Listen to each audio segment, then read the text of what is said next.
Coming up on Mountain News this morning, hospitals in our region received some funding to help people receive quality health care.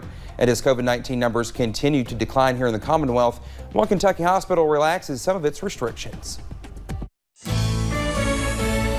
Dedicated to Eastern and Southern Kentucky, this is WYMT Mountain News this morning.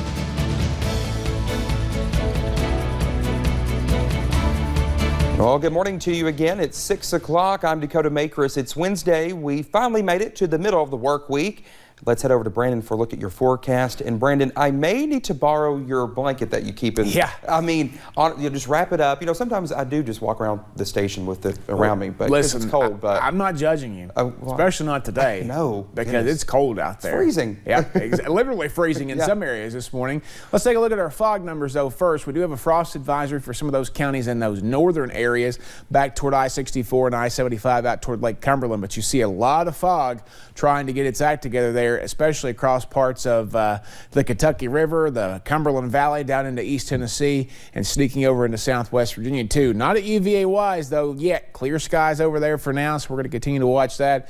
But it is 32 in Wise. It's freezing in Wise this morning. 33 Irvin, 32 Monticello. Everybody else in the mid to upper 30s, but there are no more 40s. The 40s are gone this morning.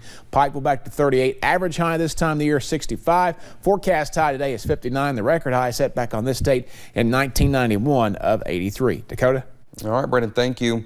Well, the Department of Agriculture is investing more than $3 million to improve telemedicine services, among other things. Appalachian Regional Healthcare is getting a good chunk of that to improve its telemedicine program. Our Jade Saylor spoke with the telehealth director about how the money will be used. Over the last year and a half, more and more things have gone virtual, including some doctor's appointments. Telemedicine allows patients to connect digitally to their healthcare provider. You know, our goal is really to just increase access and availability of care for the people of Appalachia. ARH will be using over $500,000 of the money from the USDA to enhance their current telemedicine program. A lot of folks in this region, you know, when they need specialty care, a lot of times they'll get transferred to Lexington or Louisville or Cincinnati. You know, and that's not realistic for some of our patients. ARH requested funding for 14 inpatient carts and 19 outpatient carts, allowing them to connect rural clinics to larger hub centers. It's going to enable us to expand access to not to our cardiologists and pulmonologists and neurologists. Telemedicine is also helpful to those that are high risk or may not feel comfortable getting out to go to the doctor during the pandemic.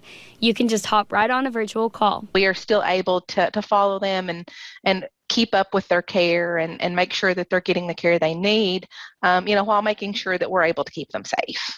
ARH Telehealth Director Nicole Winkleman says technology is evolving and telemedicine is becoming more common. We have to be able to change with it. You know, we have to be able to adapt and incorporate the things that are going to make it easier for our patients to get care. She says the goal of telemedicine is simply to make getting care easier. In Hazard, Jade Saylor, WYMT Mountain News. ARH is also looking at starting a virtual NICU project to allow the doctor who consult remotely from Hazard to reduce transfers. Well, Governor Andy Beshear wants to use $400 million in federal pandemic aid. The governor wants to reward healthcare workers, grocery store employees, factory workers, first responders, and others who continue to show up during the shutdown. Now, the governor asked lawmakers to appoint members to a group to discuss who would qualify and how much each person should get.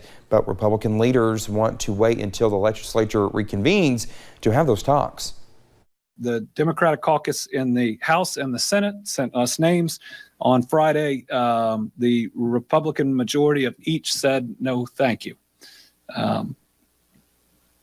You know, it's certainly something I wish that they would have been willing to do. The governor went on to say he believes the people who continue to work through the pandemic deserve appreciation and encouragement, and that these bonuses will help. Well, winter is not too far away, so what will happen with the pandemic? After last winter's spike in COVID cases, people are wondering if that could happen again. Health officials say while COVID-19 vaccines are now readily available, people should still take precautions to protect not only themselves, but their loved ones. I'm hoping and that we will have a good winter.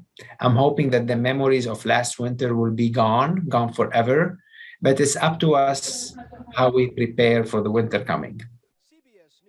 Despite cases and the positivity rate declining in Kentucky, daily deaths remain high.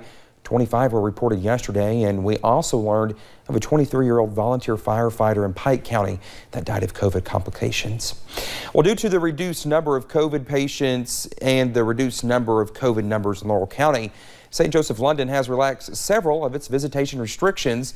Those inpatient status can have 2 designated visitors. However, that it is preferred that visitors be there one at a time. New moms are able to have 2 designated visitors at all times. And as for the emergency department, patients are allowed to have 1 visitor.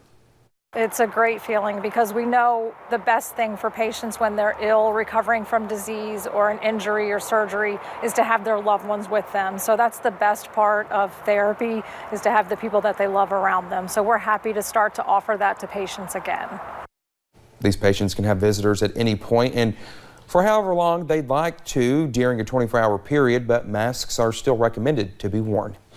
During the 2021 Business Appreciation Awards in Hazard yesterday, top health officials in our region were honored for their work during the pandemic. Public Health Director Scott Lockard and the Kentucky River District Health Department, along with Hazard ARH, were recognized. Leaders say they were honored to be chosen for the Healthcare Warrior Award.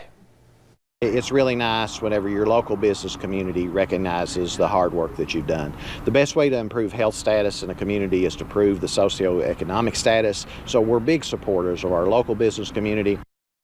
Perry County 911 and Perry County Ambulance Authority were awarded the Business and Community Appreciation Award for their work in our community. You can see a list of all the award winners over on our website. Well, AEP announced yesterday that it plans to sell Kentucky Power to Liberty Utilities. While the sale has been announced, it must be approved by regulators.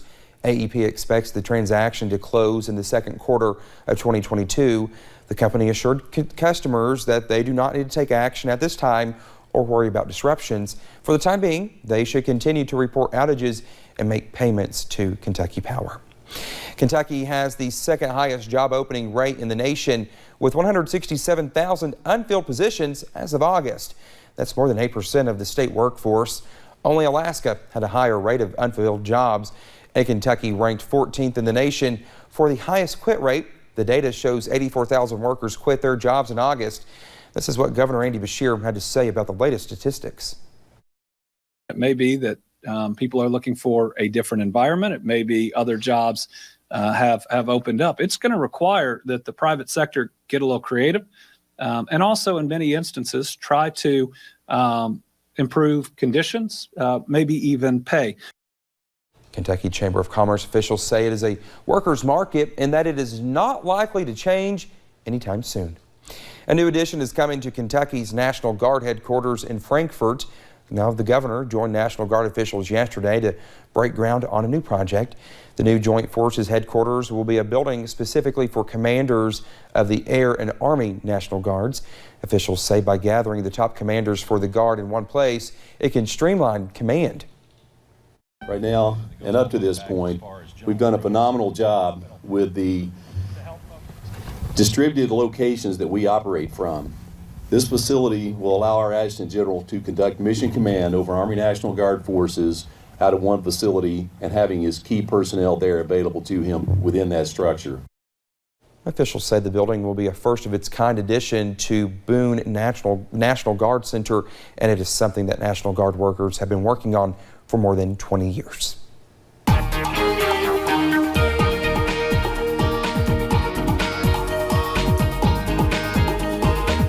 Cold and getting colder here at 6:09. We continue to track that chill this morning, and we're seeing maybe some potential frost in some locations that's not fogged in this morning, and that's areas near the Kentucky, Virginia, and Tennessee borders. So continue to be careful out there. Actually, those areas like Harlan, Williamsburg, Jacksboro, Middlesboro, that's where it's a little warmer because they have fog holding in some of that residual heat. Everybody else, it's a little bit cooler in those mid to low 30s there. It's a little bit more on the clear side. A cold morning on today's forecast. We're up to about 59 with a mix of sun and clouds. More sunshine later. And then those clouds start to increase tonight as ahead of our new cold front comes into play. And then we have a soggy end to October as the rain chances continue through Saturday before drying out on Halloween. Dakota? All right, Brandon, thank you, and thank you for joining us on Mountain News this morning. More news is on the way when we return. Find out why a certain population group here in the U.S. might need a fourth COVID shot. We'll have those details coming up.